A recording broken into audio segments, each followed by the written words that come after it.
comment faire durer la batterie de son Mac.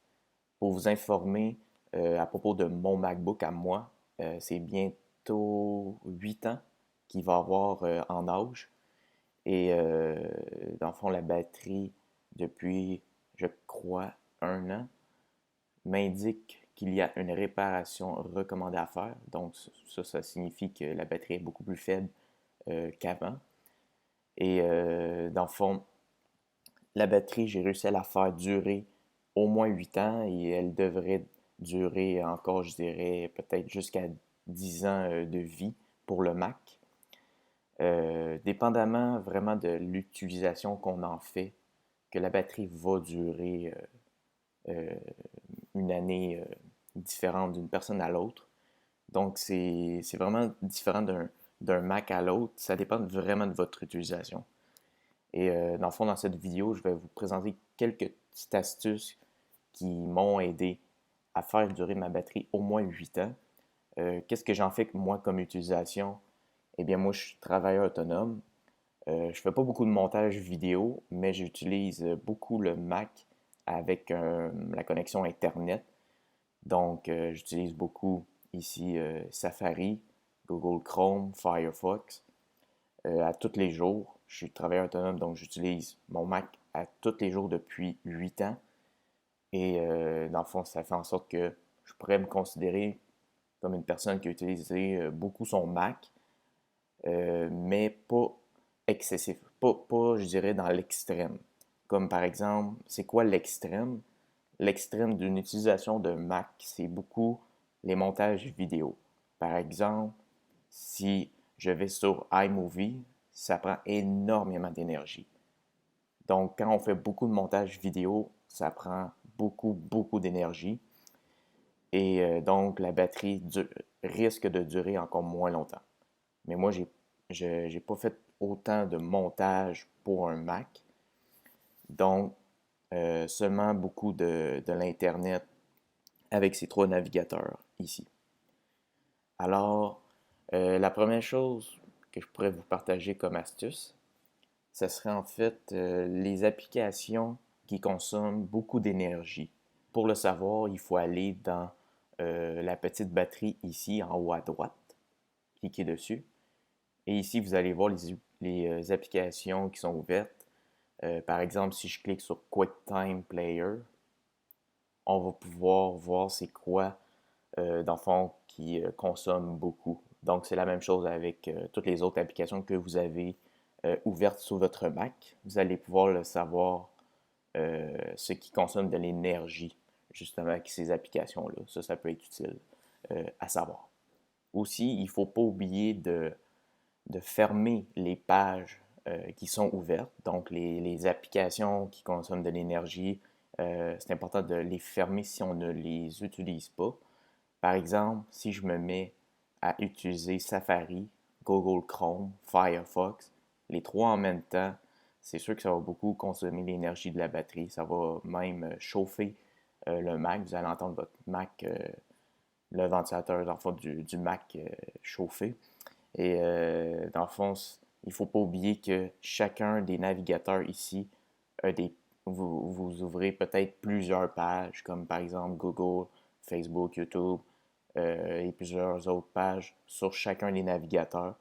Et ça fait en sorte que ça peut encore plus chauffer. Plus il y a de pages sur un navigateur, plus ça consomme de l'énergie. Donc, imaginez si vous avez en plus trois navigateurs ouverts avec plusieurs pages, c'est sûr et certain que ça va consommer beaucoup.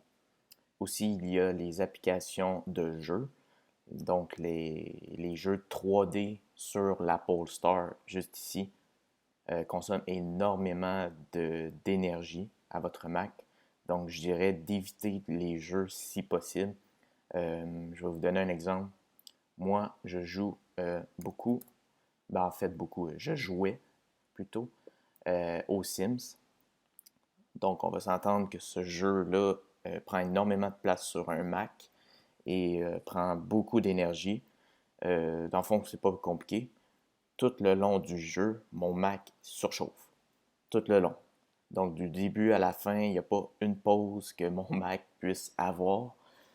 Alors, c'est sûr que la batterie, bien, elle consomme beaucoup d'énergie, c'est-à-dire que ça peut nuire sur le long terme si vous jouez beaucoup aux Sims. Tout ce qui est 3D, c'est à éviter.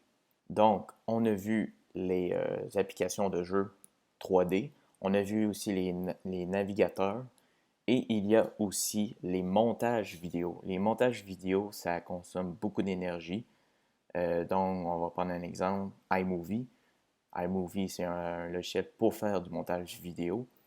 Et en général, peu importe le montage que vous allez utiliser, ça va consommer de l'énergie, mais à différents niveaux. Donc, ça dépend de votre montage que vous faites. S'il y a beaucoup d'éléments, eh bien, c'est sûr que ça va consommer beaucoup d'énergie par rapport à une vidéo, à un montage qui est tout petit avec peu d'éléments à l'intérieur. Une autre chose qui est très importante à savoir, c'est l'affichage de l'écran ouvert. Donc, pour le voir, on va aller dans Batterie, ici, en haut à droite, et on va cliquer sur Préférences de la batterie. Ici, c'est dans le fond la durée de l'écran qui est ouvert. Par exemple, si je n'utilise pas mon Mac pendant 30 minutes, il va s'éteindre ici. Comme c'est indiqué, il va s'éteindre après 30 minutes.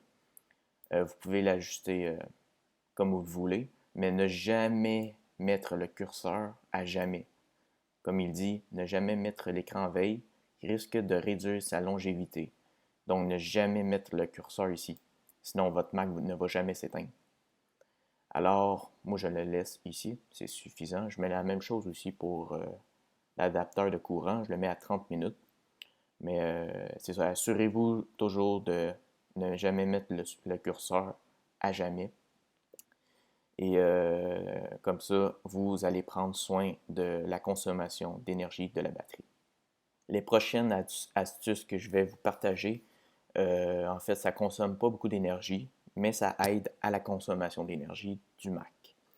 Alors, la première astuce, je pourrais dire que ce serait l'affichage, donc de l'écran, de diminuer la luminosité de l'écran. C'est tout simple, mais ça aide à la consommation. La même chose pour le clavier. Éteignez-le si vous n'en avez pas besoin. Eh bien, ça peut toujours être pratique et aider. Il y a aussi la couleur sombre de l'écran. Donc, moi, je suis en ce moment en couleur sombre sur mon Mac.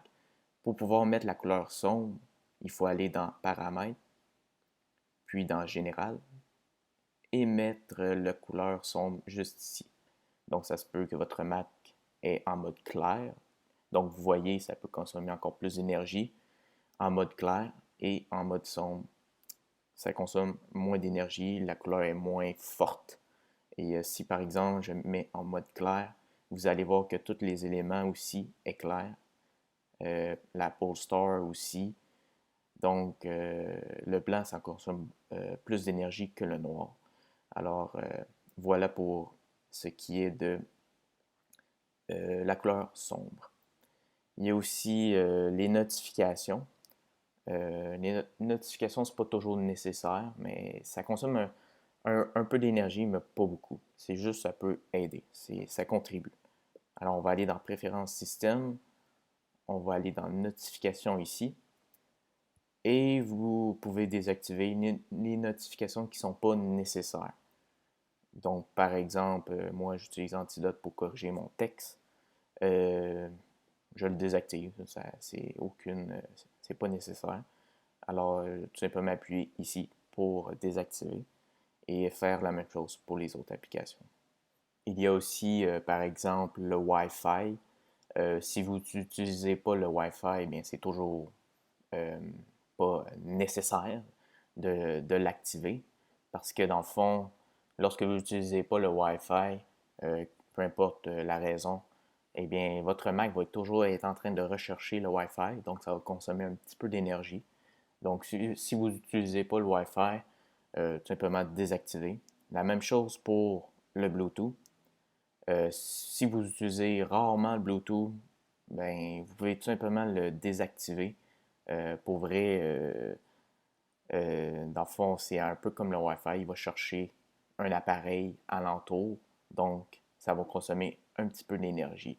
Donc, c'est toutes des petites astuces comme ça que Si vous voyez que sur votre Mac, il y a des choses qui ne sont pas nécessaires, vous pouvez soit l'éteindre, soit désactiver.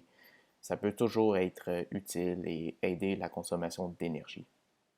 Alors voilà, si vous avez aimé la vidéo, n'hésitez pas à liker et à laisser un commentaire si jamais vous connaissez d'autres astuces de consommation d'énergie sur un Mac. Laissez un commentaire ci-dessous, c'est toujours pratique de savoir plus d'informations là-dessus. Et n'hésitez pas à vous abonner à ma chaîne YouTube. Sur ce, on se revoit dans une prochaine vidéo. Salut!